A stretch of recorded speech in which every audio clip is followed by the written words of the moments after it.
রাজন্য শাসিত ত্রিপুরায় জনজাতি মানুষজনদের ব্রাত্য করে রাখা হয়েছিল।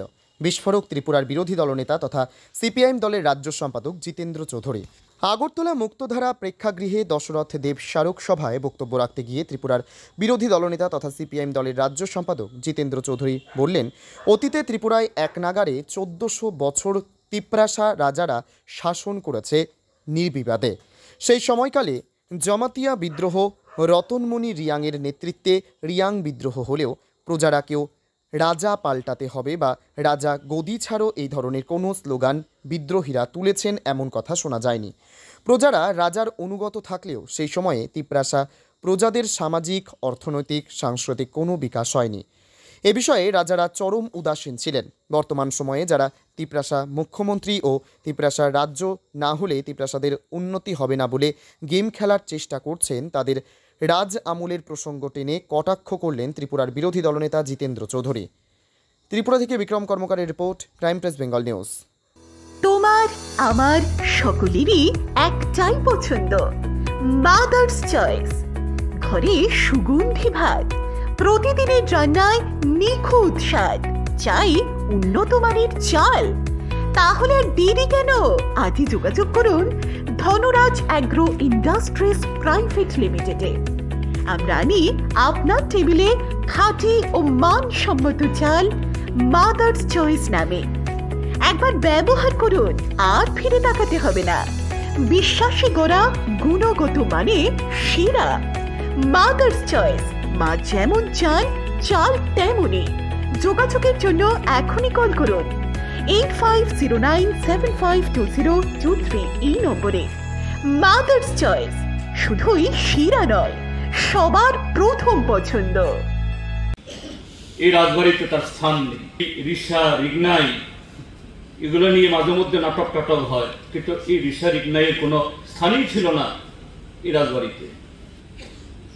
যে গড়িয়া মামিটা হজাগরি নিয়ে কে কত বেশি এর মানে মানে কি বলে রক্ষক, কে কত বেশি তার মালিকানা, তার শেয়ার, এগুলো নিয়ে অনেক কিছু করে, কিন্তু এগুলা কেউ জানতোই না। এগুলো নিয়ে কোনো ভাবনাই ছিল না। রাজমালাতে এ সম্পর্কে একটা শব্দও নাই, একটা লাইনও নাই, একটা উচ্চারণও নাই। এই জায়গাতেই গণমুক্তি পরিষদ, এই জনশিক্ষা আন্দোলন, তার অবদান। মুক্তি পরিষদের ইতিকথা বোধহয়বাবু উল্লেখ করেছেন। কমরেড দশরথ দেব তার জীবনের শেষ দিকে লিখেছেন, আরেকটু আগে লিখলে বোধ হয় এটা আরো সমৃদ্ধ হতো, আমার যা মনে হয় এটা পড়ে। খুব বেশি বড় বই না, কিন্তু খুবই সমৃদ্ধ। তিনি সেখানে লিখেছেন যে দুর্গা চৌধুরী পাড়াতে 1945-এ 1355 বঙ্গাব্দের 11ই পৌষ এই 11 জনকে নিয়ে এই সমিতি গঠন করার পর সেখানে যে কর্মসূচিগুলো নেওয়া হয়েছে,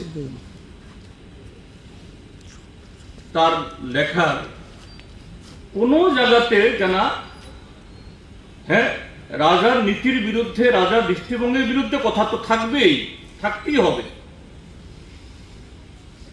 কিন্তু রাজতন্ত্রকে হটাও। মহারাজা বীর বিক্রম তিনি জীবিত ছিলেন যখন এই জনশিক্ষা সমিতি যখন গড়ে ওঠে, সে সময়তে তিনি বোধহয় বিদেশ ভ্রমণ করছিলেন ইউরোপে। জনগণের টাকায়, স্বাভাবিক জনগণের টাকাই তো যাবে। তিনি ফিরে এসে জানলেন এখানে জনশিক্ষা আন্দোলন হচ্ছে।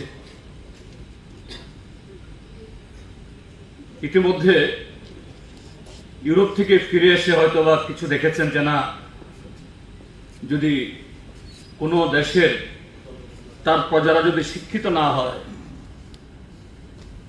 রাজবাড়ি যতই সুন্দর হোক, রাজ পরিবারের ছেলেমেয়েরা যতই দেখতে শুনতে নাদুস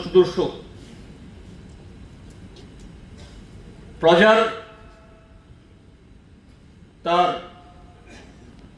সামগ্রিক দিক থেকে যে প্রজার যদি বিকাশ না ঘটে, এটা সেই জাতির বা সেই দেশ বা রাজ্যের বিকাশ এটা কথার কথা থেকে যাবে। হয়তো সেই উপলব্ধি থেকেই তিনি একটা পদক্ষেপ নিলেন যে না, দ্বিতীয় বিশ্বযুদ্ধ শেষ হয়েছে, ব্রিটিশ সেনার একজন অফিসার ব্রাউন সাহেব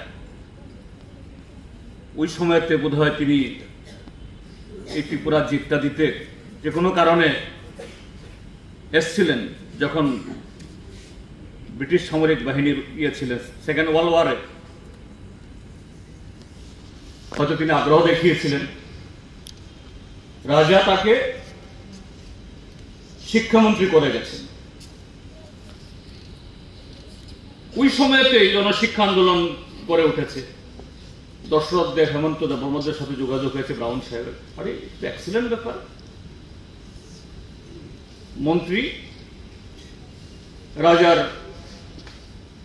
তখন ছিলেন না, রাজার অনুমতি না নিয়েই বা রাজার তখন নাই, ছিলেন না দেশে, এই জনশিক্ষা সমিতি গড়ে তোলা অনেকগুলো স্কুল, প্রায় 300 স্কুলকে তিনি স্বীকৃতি দিলেন, অর্থাৎ সরকারিভাবে। কিন্তু